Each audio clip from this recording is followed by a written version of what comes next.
Hello, good morning students. Welcome once again. Let's start our chapter Biomolecules. Okay, तो यहाँ तक हम already देख चुके थे structure of protein and this is our last period और लास्ट सेशन। ये हमारा आखिरी है आज का, ये जो पीरियड में सेशन है। इसके बाद ये लेसन ख़त्म हो जाएगा और ये लेसन ख़त्म होने के साथ में ये आपका पार्ट सेकंड भी ख़त्म हो जाएगा। ठीक है, तो ये denaturation of protein you have to read it yourself, आप इसको खुद से पढ़ें।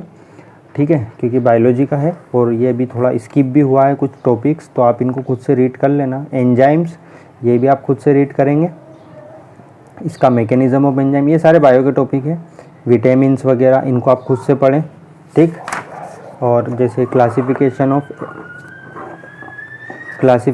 ऑफ विटामिन्स ये भी आपको खुद से रीडिंग करना है। ओके, ये क्या है कि इनको कुछ टॉपिक्स को स्किप किया है, इसलिए मैं इनको आपको खुद को पढ़ने की बोल रहा हूँ। यहाँ से हम शुरू करते हैं आज की हमारी कहानी, वो है न्यूक्लिक एसिड की कहानी। न्यूक्लिक एसिड क्या होते हैं? देखो, न्यूक्लिक और एसिड, जो न्यूक्लियस जो होता है ना, सेल होती है, सेल में न्यूक्लियस होता है, उसका जो उसके अंदर जो एसिड्स होता है वो कौन सा होता है, उसके बारे में अब हम पढ़ेंगे। तो देखते हैं, सबसे पहले थ्योरी पढ़ते हैं थोड़ी सी।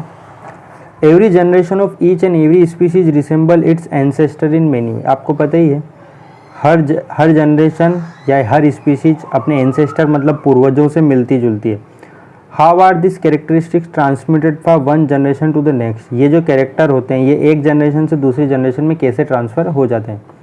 It has been observe that, ऐसा देखा गया है, the nucleus of living cell is responsible for this transmission. जो लिविंग सेल्स होती हैं उनका जो न्यूक्लियस होता है वो इस ट्रांसमिशन के लिए रिस्पॉन्सिबल है। जो इनहेरिट होते हैं कैरेक्टर, एक पीढ़ी से दूसरी पीढ़ी में जाना, इसको हम बोलते हैं हेरिडिटी। कैरेक्टर का ट्रांसफ़र होना है, इनहेरिटेंस होता है। या पहले भी देख चुके होंगे लॉ ऑफ इनहेरिटेंस में, बायोलॉजी में। The particles in nucleus of the cell responsible for heredity. तो न्यूक्लियस के अंदर जो पार्टिकल्स पाए जाते हैं वो हेरिडिटी के लिए रिस्पॉन्सिबल होते हैं, जिसको हम क्रोमोसोम्स बोलते हैं। जो कि क्रोमोसोम किससे मिलके बना होता है? दो चीज़ों से।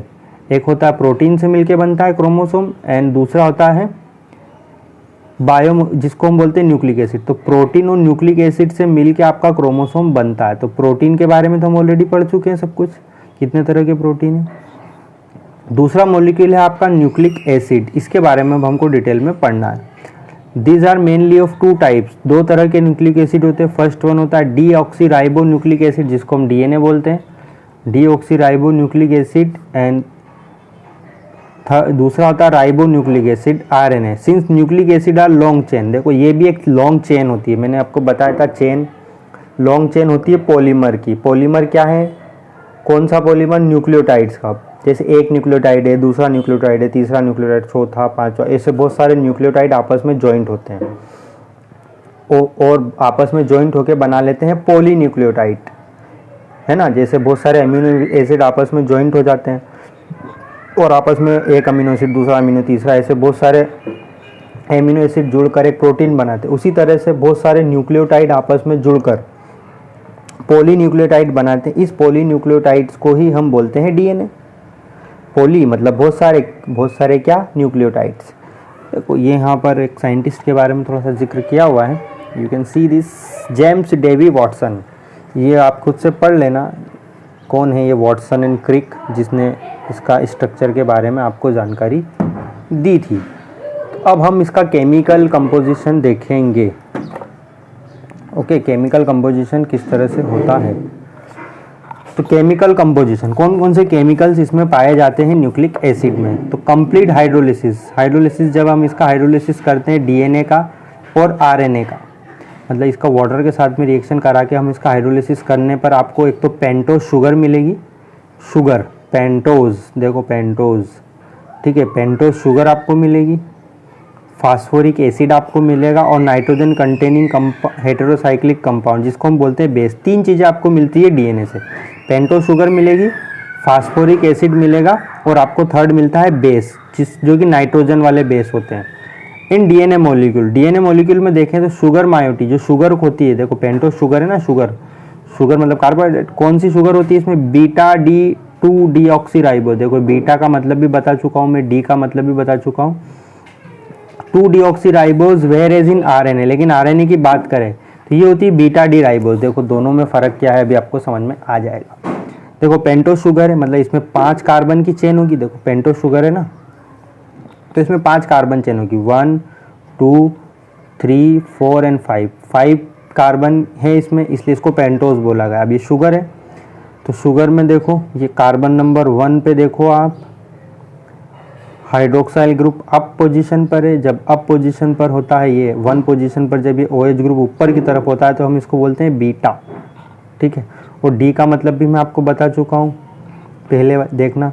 फिर 2 पोजीशन पे देखो ये OH ग्रुप नीचे, 3rd पोजीशन पे भी OH ग्रुप नीचे, देन 4th पोजीशन पे CH2OH है एंड हाइड्रोजन नीचे की तरफ। ये बीटा डी राइबोज, ये आरएनए वाली है। अब आरएनए वाली शुगर और डीएनए वाली शुगर में फ़र्क सिर्फ ये कार्बन नंबर 2 पर है। देखो कार्बन नंबर 2 को देखोगे तो यहाँ पर OH ग्रुप है, यहाँ पर OH नहीं है। डीऑक्सी, बीटा डीऑक्सी, डीऑक्सी मतलब इसमें ऑक्सीजन नहीं है दूसरे नंबर कार्बन पे, इसलिए इसको बीटा डीऑक्सी बोला गया है, ठीक है। सिर्फ इतना सा फ़र्क है। तो ये है शुगर का स्ट्रक्चर, ये आरएनए की शुगर का स्ट्रक्चर है, और ये है डीएनए की स्ट्रक्चर का शुगर। कार्बन नंबर 2 पर दोनों में डिफरेंस है, इसमें हाइड्रोक्सी ग्रुप प्रेजेंट होता है आरएनए वाली शुगर में, और इसमें आरएनए वाली शुगर में हाइड्रोक्साइल ग्रुप अब्सेंट होता है, दोनों जगह हाइड्रोजन है। बस इतना सा फ़र्क है, स्ट्रक्चर आपको याद रखना है। नेक्स्ट है इसमें डीएनए के बेसेस। मैंने आपको बताया था, एक तो पेंटोस शुगर होती है, बेस होता है, और फास्फोरिक एसिड होता है। तो फास्फोरिक एसिड से तो आप परिचित होंगे, इसी PO4, ठीक है। फास्फोरिक एसिड क्या होता है, ये PO4 और 3- ये फास्फोरिक एसिड होता है। तो देखो डीएनए में 4 बेस होते हैं। कौन कौन से बेस आपको पता ही है? बेस किसको बोलते हैं हम? Acid base. तो ये बेस है, एक एडेनिन होता है शॉर्टकट में A, guanine G, cytosine C and thymine T। RNA also contain 4 base. RNA में भी 4 बेस होते हैं।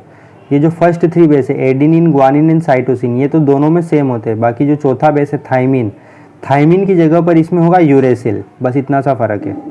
तो 3 बेस तो सेम होंगे डीएनए और आरएनए दोनों में। इसमें एडेनिन होगा, ग्वानिन होगा, साइटोसिन होगा, लेकिन आरएनए में थाइमिन की जगह पर यूरेसिल होता है। तो ये इनका स्ट्रक्चर भी दे रखा है। ये एडेनिन क्या स्ट्रक्चर है, ये स्ट्रक्चर आपको याद करने हैं सारे। देखो एडेनिन का स्ट्रक्चर ऐसा है, ये देखो ये स्ट्रक्चर, ये NH2 ग्रुप। फिर ग्वानिन का ये स्ट्रक्चर कुछ इस तरह का है। ये स्ट्रक्चर आपको याद रखना है। इसमें NH2 ग्रुप है, इसमें देखो ये कार्बोनाइल ग्रुप है, NH2 ग्रुप है, ठीक है। ये वाला हिस्सा तो सेम है, ये वाला, इधर ये वाला इसमें भी सेम है।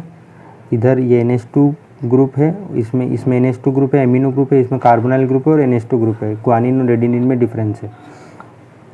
प्यूरिन और पिरिमिडिन 2 तरह के बेस होते हैं, ठीक है। ये है आपका प्यूरिन वाला बेस, ये है आपका पिरिमिडिन वाला बेस, ठीक। ये देखो साइटोसिन का स्ट्रक्चर, इसमें सिर्फ सिंगल ये है चेन है 6 मेंबर की, अमीनो ग्रुप, फिर नाइट्रोजन, कार्बोनाइल ग्रुप एंड फिर अमोन, नाइट्रोजन कार्बन, इस तरह से देख सकते हो आप। फिर थाइमिन में आप देखोगे तो कार्बोनाइल ग्रुप, फिर NH ग्रुप, फिर कार्बोनाइल ग्रुप, फिर NH ग्रुप, कार्बोनाइल NH, फिर CH, फिर ये C and CH3, इस तरह से ये डबल बॉन्ड की भी पोजीशन, यानी कि यूरेसिल में देखो carbonyl group, NH group, carbonyl group, NH group, ये दोनों सेम है। यहाँ पर ये CH3 है, इसमें CH3 नहीं है। अब ये हमने देखे बेसिस कितने तरह के होते हैं। अब हम देखते हैं स्ट्रक्चर ऑफ न्यूक्लिक एसिड का स्ट्रक्चर किस तरह से होता है। अब देखो ये है आपकी शुगर, ये है हमने कौन सी शुगर ली है, ये राइबोस शुगर ली है ये, ठीक है। कौन सी शुगर है ये?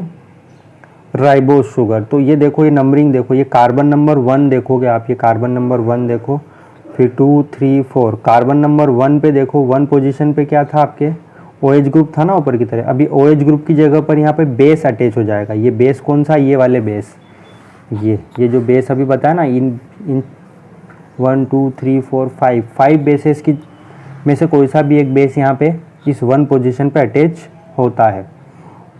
अब आप ये 5th पोजीशन देखो, तो जब ये 1 पोजीशन पे बेस अटैच हो जाता है तो इसको हम बोलते हैं न्यूक्लियोसाइड। ये ए वाला जो है ना, ये न्यूक्लियोसाइड है।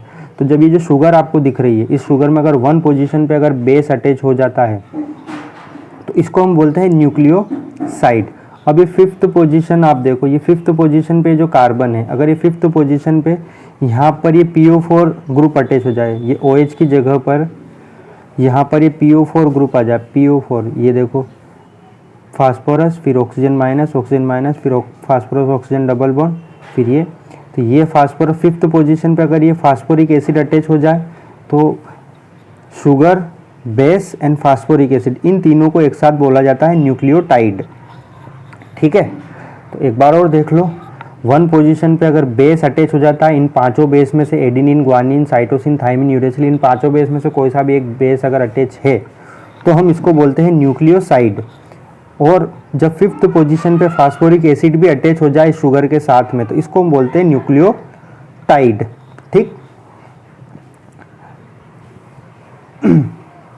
when nucleoside is linked to phosphoric acid at 5 position of sugar moiety we get a nucleotide। ठीक है, अब हम देखते हैं, ये है एक न्यूक्लियोटाइड, ये है एक न्यूक्लियोटाइड। मैंने बोला कि जब एक न्यूक्लियोटाइड दूसरे न्यूक्लियोटाइड से ज्वाइन हो, फिर दूसरा तीसरे से, तीसरा चौथे से, पांचवें से, छठे से, ऐसे लाखों न्यूक्लियोटाइड आपस में ज्वाइन हो जाते हैं। ये तो एक सिंगल न्यूक्लियोटाइड है, इससे बहुत सारे न्यूक्लियोटाइड आपस में ज्वाइंट होते हैं। तो एक न्यूक्लियोटाइड और दूसरे न्यूक्लियोटाइड के बीच में जो लिंक होती है उसको हम बोलते हैं फास्फोडाइएस्टर लिंकेज। कौन सी लिंकेज होती है? फास्फोडाइएस्टर लिंकेज। अब वो लिंक कहाँ होती है? कार्बन नंबर 3rd पर होती है और कार्बन नंबर 5th पर होती है। अभी मैं बताता हूँ आपको एक डाइन्यूक्लियोटाइड बताता हूँ। ये देखो, सी दिस, ये है आपका एक न्यूक्लियोटाइड का structure. Base, this is sugar and this is phosphoric acid phosphate group. ठीक है, तो ये देखो, ये 1 पोजीशन पर तो है आपका बेस और ये 5th पोजीशन पर है आपका फास्फोरिक एसिड, और ये पोजीशन नंबर 3rd, ये 1 कार्बन, ये 2 और ये 3rd पोजीशन। उसी तरीके से ये भी सेम टू सेम है, ये वाला एक न्यूक्लियोटाइड और एक ये न्यूक्लियोटाइड, ये दोनों आपस में जॉइंट होंगे और दोनों मिलके बनाएंगे डाइन्यूक्लियोटाइड। अब ये डाइन्यूक्लियोटाइड कैसे बना है आप इसको देखो, ये देखो, ये 3rd पोजीशन है, ये है 5th पोजीशन, तो ये 5th, ये 3rd पोजीशन है, इसकी 3rd पोजीशन। ओके, देखो, ये 3rd पोजीशन पे जो OH ग्रुप है और ये जो 5th पोजीशन पे जो फास्फेट ग्रुप है, ये दोनों आपस में जॉइंट हो जाएंगे। ये फास्फेट ग्रुप और ये OH ग्रुप आपस में जॉइंट हो जाएंगे। ये जॉइंट होंगे कुछ इस तरह से, ये 3rd पोजीशन से जॉइंट होगा और ये 5th पोजीशन से जॉइंट होगा। तो ये देखो, ये इस तरह से जॉइंट हो जाएंगे। अब ये एक न्यूक्लियोटाइड है और ये एक न्यूक्लियोटाइड है, ये दोनों आपस में जॉइंट हो गए। इसको हम बोलते हैं फास्फोडाइएस्टर लिंकेज। क्या बोलते हैं इसको हम? फास्फोडाइएस्टर लिंकेज। अब ये देखो, ये वाला जो 5th वाला कार्बन है, ये 5th end of the chain है, ये 5th एंड कहलाएगा। जैसे 5 लिखा रहता है ना, कभी आपने बायोलॉजी में देखा होगा तो वहाँ पे 5 लिखा रहता है, 3 लिखा रहता है, फिर नीचे की तरफ 3 लिखा रहता है, 5। तो ये जो 5th, इसका मतलब है कि 5वें नंबर वाला कार्बन है ये। ठीक है, तो ये 5th एंड कहलाएगा। और इसके नीचे वाला ये जो एंड है, ये देखो, ये OH ग्रुप, ये 3rd वाला एंड है। तो 5 वाला एंड के नीचे की तरफ 3rd वाला एंड होता है। ठीक है, तो ये है आपका डाइन्यूक्लियोटाइड। तो ये 2 न्यूक्लियोटाइड है, ऐसे सारे न्यूक्लियोटाइड आपस में जॉइंट हो जाएंगे। ठीक है, एक न्यूक्लियोटाइड दूसरे न्यूक्लियोटाइड से जॉइंट होगा और एक पूरी न्यूक्लियोटाइड की चेन बना लेंगे।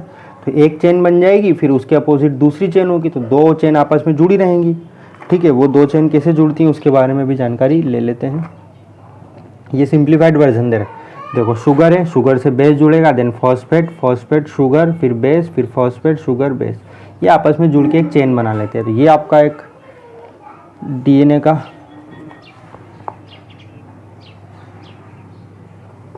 देखो, information regarding the sequence of nucleotide in the chain of nucleic acid is called primary structure. ये जो सीक्वेंस आपको दिख रहा है, जैसे शुगर है, फिर बेस है, फिर फॉस्फेट है, फिर शुगर है, बेस है, ये जो सीक्वेंस है ना, इस सीक्वेंस को हम बोलते हैं प्राइमरी स्ट्रक्चर। अब इसका न्यूक्लिक एसिड का सेकेंडरी स्ट्रक्चर भी होता है, जिसको James Watson and Francis Crick ने बताया, जिसको double strand helix structure of DNA बोला गया। डबल स्ट्रैंड का मतलब क्या है? जिसमें 2 न्यूक्लियोटाइड की चेन हो, दो पॉलीन्यूक्लियोटाइड की चेन। देखो, एक न्यूक्लियोटाइड की चेन तो ये है और दूसरी न्यूक्लियोटाइड की चेन ये है, तो 2 न्यूक्लियोटाइड की चेन को ही डबल स्ट्रैंड हेलिकल स्ट्रक्चर बोला गया। अब ये एक न्यूक्लियोटाइड की चेन, ये देखो, ये 3 एंड है ना, ये 3 एंड मतलब वो शुगर वाला एंड है, ये जो भी मैंने आपको बताया था, ये वाला, ये 3rd वाला एंड है ये, और ये जो 5th वाला एंड है, ये वाला एंड है वो, ये 5th वाला एंड है, ये है ना। तो 5th एंड के अपोजिट 3rd एंड होगा। ठीक है, ये ध्यान रखना, इसको अपोजिट पोलैरिटी बोलते हैं। इधर जब आप नीचे देखोगे तो ये जो 5th एंड है, 5th एंड के नीचे थर्ड एंड होगा और थर्ड एंड के नीचे फिफ्थ एंड होगा। तो ठीक है, ये इस तरह से एंड आते हैं इसके। ये एंड कहाँ से आए हैं? शुगर वाले एंड है। अब देखो इस शुगर एंड से ये बेस भी जुड़ा हुआ है, ये वाला बेस। मान लो ये ग्वानिन है, तो ग्वानिन के अपोजिट जो बेस होगा वो साइटोसिन होगा। ये देखो ये ग्वानिन के अपोजिट साइटोसिन होगा। ग्वानिन के अपोजिट ही दिख रहा है आपको, ग्वानिन के अपोजिट साइटोसिन। और इनके बीच में एक ट्रिपल हाइड्रोजन बॉन्ड प्रेजेंट हो। ग्वानिन के अपोजिट साइटोसिन होगा और एडेनिन के अपोजिट थाइमिन होगा और इन दोनों में डबल बॉन्ड प्रेजेंट होगा। थाइमिन के अपोजिट एडेनिन होगा, फिर एडेनिन के अपोजिट थाइमिन होगा। ये अपोजिट इसमें पोलैरिटी चलती है। ये दोनों, इसी को हम डबल हेलिक्स बोलते हैं क्योंकि यहाँ पर दो पॉलीन्यूक्लियोटाइड की चेन आपस में हाइड्रोजन बॉन्ड के थ्रू कनेक्टेड होती है। तो ये बेस जो हैं, जैसे ग्वानिन के अपोजिट साइटोसिन ही होगा और एडेनिन के अपोजिट थाइमिन होगा। आप एडेनिन के अपोजिट साइटोसिन नहीं कर सकते, ठीक है। इनके बीच में हाइड्रोजन बॉन्ड प्रेजेंट होता है। तो ये है आपका फिफ्थ एंड के अपोजिट थर्ड एंड, और फिफ्थ एंड नीचे की तरफ भी फिफ्थ एंड के अपोजिट थर्ड एंड। अब ये जो चेन आपको दिख रही है, ये वाली, ये जो लाइन आ रही है ना, ये शुगर है। शुगर और इसमें है फॉस्फेट, शुगर और फॉस्फेट, ये है। ये एक्चुअली ये ऐसा है। ये जो मैंने आपको बताया ना डाई न्यूक्लियोटाइड, ये जो चेन दिख रही है ना, एक्चुअली ऐसी है जब आप इसको ड्रॉ करोगे तो।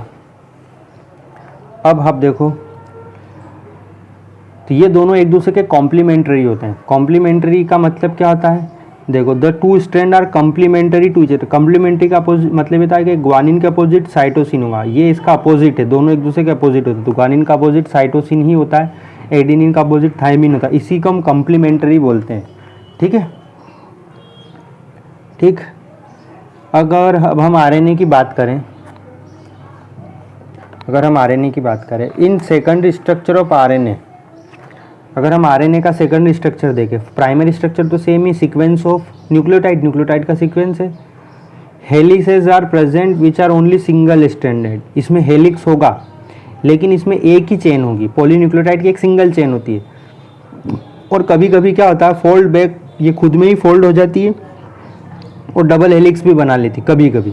RNA molecules are of 3 type, 3 तरह के आरएनए होता है और इनके फंक्शंस भी अलग अलग होते हैं। They are named as messenger RNA, messenger RNA को हम शॉर्टकट में एमआरएनए बोलते हैं। राइबोसोमल आरएनए जिसको आरआरएनए, एंड ट्रांसफर आरएनए जिसको हम टीआरएनए बोलते हैं। ये वाला जो है आपने बायोलॉजी में पढ़ा ही होगा, पूरा फुल डिटेल में उसमें दे रखा है। हमारे इसमें तो सिर्फ ये स्ट्रक्चर हमको पढ़ना है, मेनली स्ट्रक्चर कैसा होता है, ठीक है, क्योंकि केमिस्ट्री में स्ट्रक्चर ही होता है। बायोलॉजी में आपने देखा होगा मॉलिक्यूलर बेसिस ऑफ इनहेरिटेंस, उसमें फुल डिटेल में दे रखा है, ठीक है, वहाँ से आरएनए के बारे में और ये सब कुछ, ठीक। ये है, तो ये था आपका पूरा के पूरा स्ट्रक्चर आरएनए और डीएनए का। हरगोविंद खुराना, हरगोविंद खुराना के बारे में पढ़ लें, कौन थे ये। एक है अब डीएनए फिंगरप्रिंटिंग, ये भी बायोलॉजी का चैप्टर था। Every individual has unique fingerprint, आपको पता है हर आदमी का एक यूनिक फिंगरप्रिंट होता है। This occur at the tips of the finger, ये हमारा जो टिप होता है यहाँ पर होता है। ये long time but this can be altered by surgery, लेकिन ये यूनिक होता है लेकिन इसको सर्जरी के थ्रू बदला जा सकता है। ये जो उंगलियों के फिंगरप्रिंट है इनको चेंज कर सकते हैं हम सर्जरी के ऑपरेशन करवा के। तो एक sequence of bases on DNA is also unique. ये जो डीएनए का ये जो बेस का सीक्वेंस होता है, जैसे guanine, cytosine, guanine, adenine, thymine, ये पूरा सीक्वेंस होता है। ये सीक्वेंस हर आदमी का एक यूनिक होता है। And information regarding this is called DNA fingerprinting, इसी को डीएनए फिंगरप्रिंटिंग बोलते हैं। It is same for every cell, ये हर सेल के लिए सेम होता है। And can not be altered by any non treatment, और इसको कभी भी बदला नहीं जा सकता। डीएनए फिंगरप्रिंटिंग का यूज़ कहाँ कहाँ करते हैं? In forensic laboratory for identification of criminal, जो क्रिमिनल्स होते हैं उनकी पहचान करने में। To determine paternity of individual, माँ बाप का पता लगाने में। To identify the dead body किसकी है उसका पता लगाने में, एक्सीडेंट से हो गई है या किसी और तरीके से। डीएनए ऑफ पेरेंट और children. To identify racial group, to rewrite biological evolution के लिए भी। Biological functions of nucleic acid के बायोलॉजिकल फंक्शन क्या है? Reserve of genetic information, DNA is exclusively responsible for maintaining the identity of different species of organic over millions of year. A DNA molecule is capable of self duplication, DNA में self duplication होता है जिसको हम replication बोलते हैं। During cell division an identical DNA strand are transfer to daughter cell. ये सब biology का है, आप पढ़ ही चुके होंगे already. Another important function of nucleic acid is to protein synthesize. देखो न्यूक्लिक एसिड का सबसे इम्पोर्टेंट काम क्या है, प्रोटीन का सिंथेसिस करना, जिसको हम ट्रांसक्रिप्शन और ट्रांसलेशन में आपने भी बायोलॉजी में देखा होगा, ट्रांसक्रिप्शन ट्रांसलेशन, कभी आप बोलोगे तो वो भी डिटेल में समझा दूंगा, बाकी अभी फ़िलहाल इतना ही। Actually the proteins are synthesised by various RNA molecules. तो प्रोटीन किससे बनता है, आरएनए मॉलिक्यूल। देखो डीएनए जो होता है, डीएनए के थ्रू आरएनए का मॉलिक्यूल बनता है, फिर आरएनए के थ्रू प्रोटीन बनता है ना। ये पूरा ट्रांसक्रिप्शन और ट्रांसलेशन की प्रोसेस होती है। अब देखो ये the message for the synthesis particular protein present in DNA. DNA में ये सारी मॉलिक्यूल प्रेजेंट होती है।